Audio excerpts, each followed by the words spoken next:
thought I could put it in the holder. Hey y'all, how y'all doing? Happy Tuesday.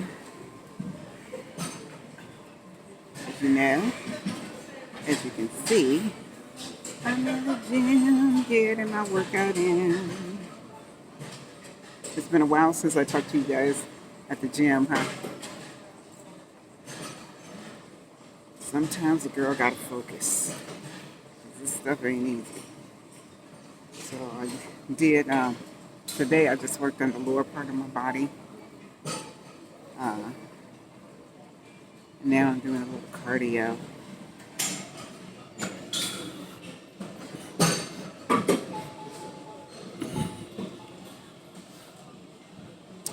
I'm getting it in, y'all. I'm getting it in. You guys working out? You getting your exercise in? Getting that blood pumping? Let me tell you guys what happened to me today. I'm just kind of don't know what to do. I know what to do, but I've been doing the same thing for so long that moving on to something new is just kind of hard for me because I get stuck in my comfort zone. But let me tell you, I get a call today. I've been putting in an application for another job, right? Closer to home, closer to, you know, this side of where I live. So I don't have to take this long train ride to work. It takes me 2 hours to get to work, you guys. 2 hours to get to work, and then 2 hours to get home. And I'm just so, I'm embarrassed to tell you guys how long I've been doing this for. But I'm going to tell you anyway. I've been doing it for like, I'm trying to block that light. I've been doing it for like 15 years. 15 years. And I sort of kind of like where I work at because I don't have nobody's micromanaging me, you know. It's pretty much flexible as far as going in. Nobody gets on me if I'm a little late, right? And see, that's my fear. Going to a place that may pay a little more money, but they micromanage. At this time of my life, at the age that I am now, don't do that. Don't do that. And then there's the office politics. There's not that much there where I work at. I kind of like know everybody on the job and, you know, kind of get along basically with everybody on the job. And that's hard going somewhere else new. And it takes me a long time to warm up to people. Believe it or not, it does. Because I gotta like scope people out and everything like that. And some people, when they have certain kind of titles or they've been in a certain place for a long time, they want to talk to you any kind of way. And I'm like, okay, Lord, that's going to be a whole lot of prayer. Because, no. No. I'm so close to retirement. It's like, I put up with that when I was younger. I don't want to go to a new job and have to find out that it's a toxic place to work. But let me tell you, I have an interview tomorrow on Zoom. I told them I'd take my lunch break at 12. They said the Zoom interview is only going to be 20 minutes, right? I'm like, okay. So, I don't know. I got to pray on it. My thing is, okay, so you guys know that I started a business, a side gig, side hustle. People, that word, they've been throwing that phrase around, side hustle. So I started that it has to do with digital marketing. And, it's new.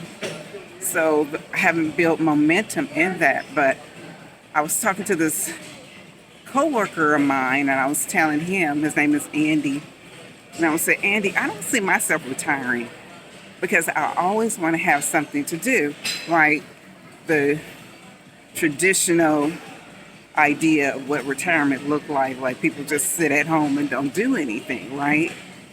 Or they tinker with a car, or they start doing jigsaw puzzles or whatever.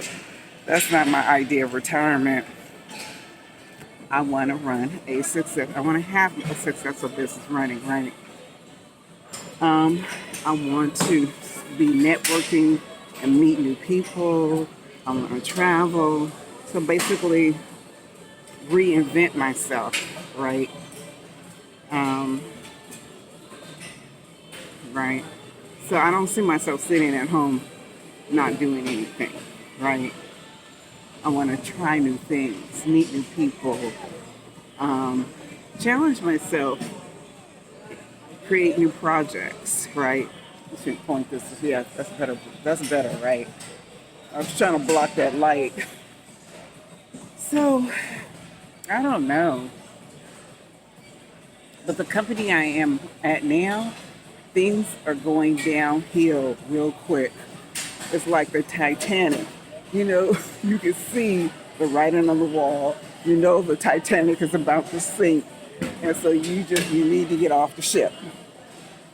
And you know how sometimes, for me, sometimes you've been in a place or been with somebody or lived in a place for so long, you hate to move because you know it's going to take a lot.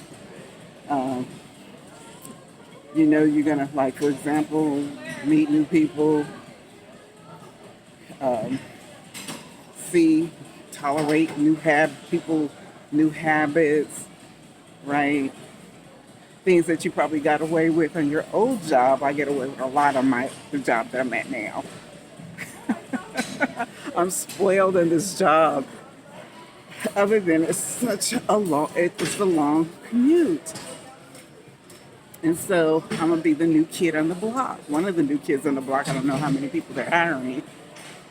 In this job, what they do is they have like mobile devices, like phones, laptops, tablets that they have for people that are poor, basically, low income.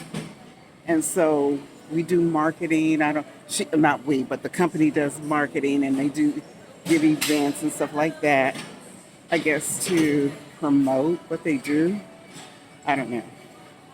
So she was telling me that on the phone, and she asked me, what am I looking for? I said, well, I'm just looking for something closer to home. I told her I've been commuting for a number of years, a long distance to work. And sorry about that, y'all. A long distance to work. And I just want to make my commute shorter, and I'm looking to make a little more money. Um, and she says, okay, that sounds good.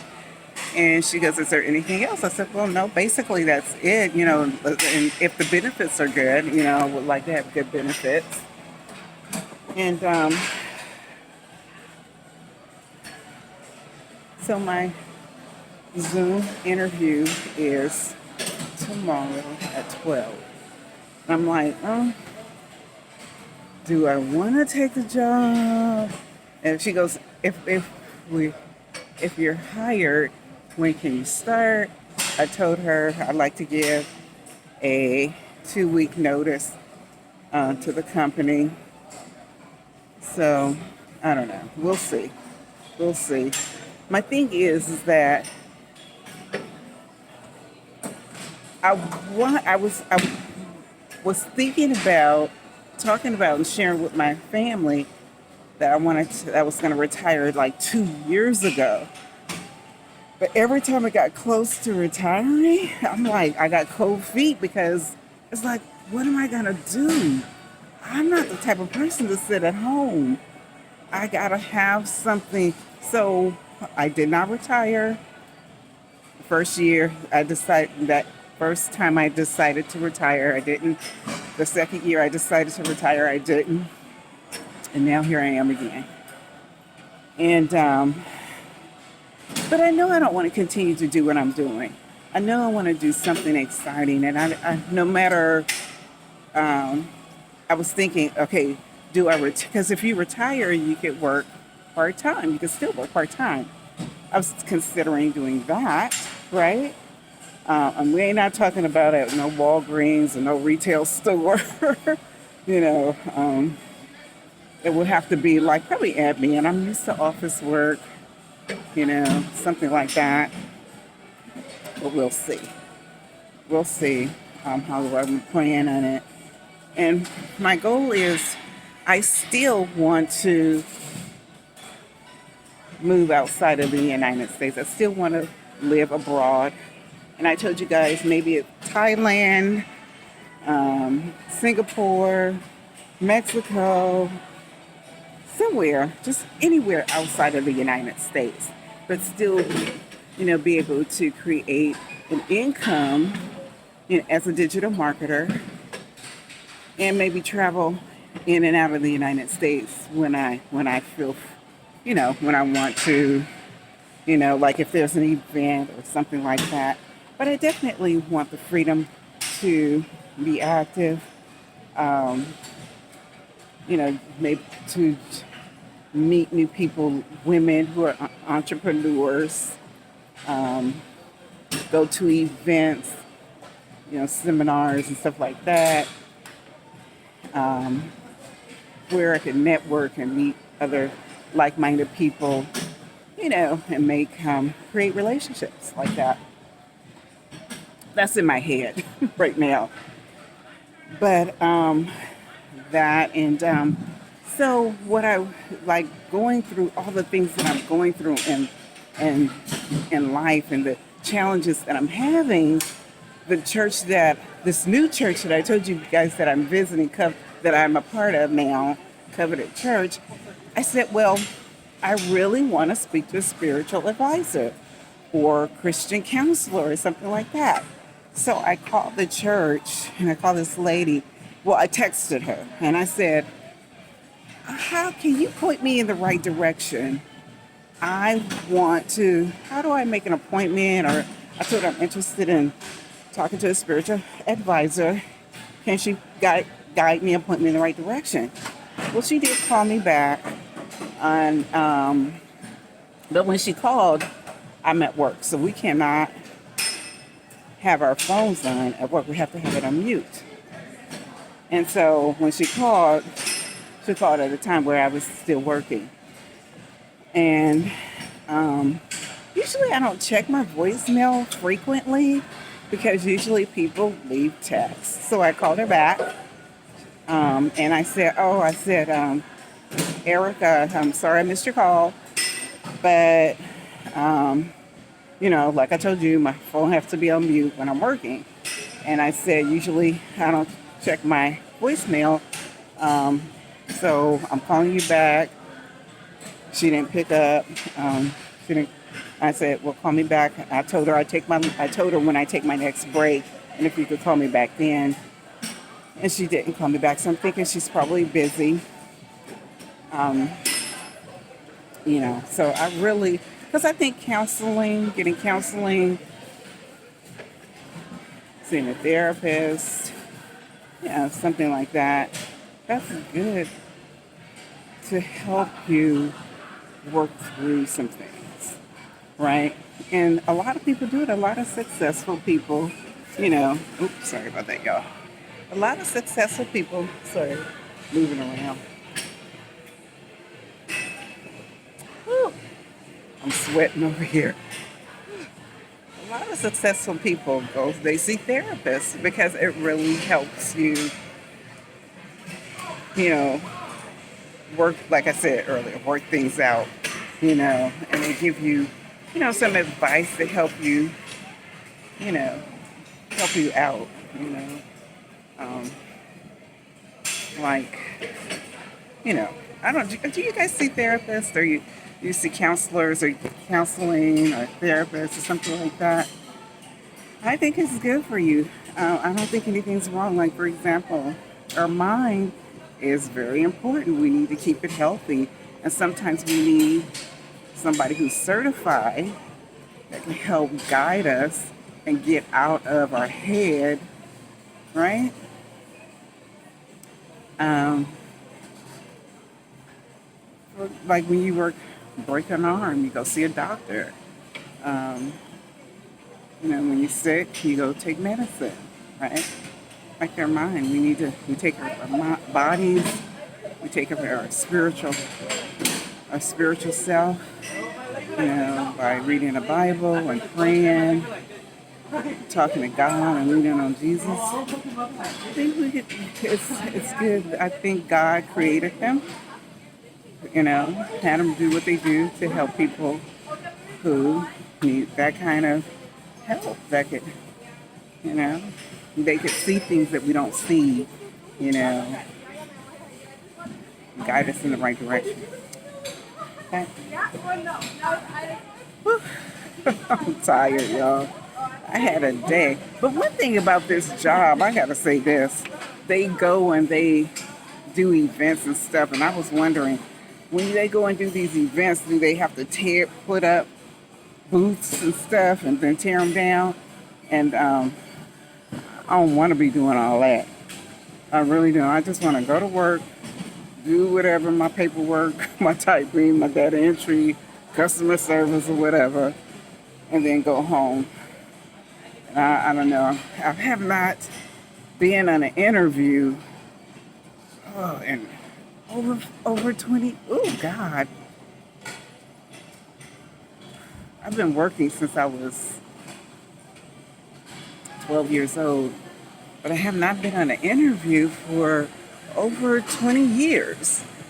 So I don't know. I don't want to play those games, right? Where do you see yourself 5 years from now? Not working here. you know? And it's like, what else? What other crazy questions do they ask you? I don't know. But it's like, I just don't like that. I don't feel comfortable in interviews. 'Cause, it's been a while. And it's so funny, the people that I work with, I'm going to talk to you guys for a while because it's short. But the people I work with, we talk, they're in customer service and stuff like that, or admin. And they said the reason they don't move, they have not left the job and they see the things that are happening with the company that we're with, they said the reason they haven't left it is because the fear of the unknown. They don't know what kind of people they're going to be working with, what kind of policy they're going to have. Their fear is they have not been on an interview in a long time. They're accustomed to the BS that the old, it's like it's the devil. It's better to be with the devil you know than to be with the devil you don't know. On that note, I'm out here, guys. I got to finish up I got 1 more minute to go. Then I'm jumping in the shower, get on the masseuse chair, and call it a night. Don't forget, thumbs up, subscribe to my channel, share it if you please, and leave in the comments, what should I do? Should I go ahead and retire and work part-time? Should I work another year in a new job? Or should I just stay put where I am now? I don't know. I don't know. Well, I'll talk to you guys later. Bye.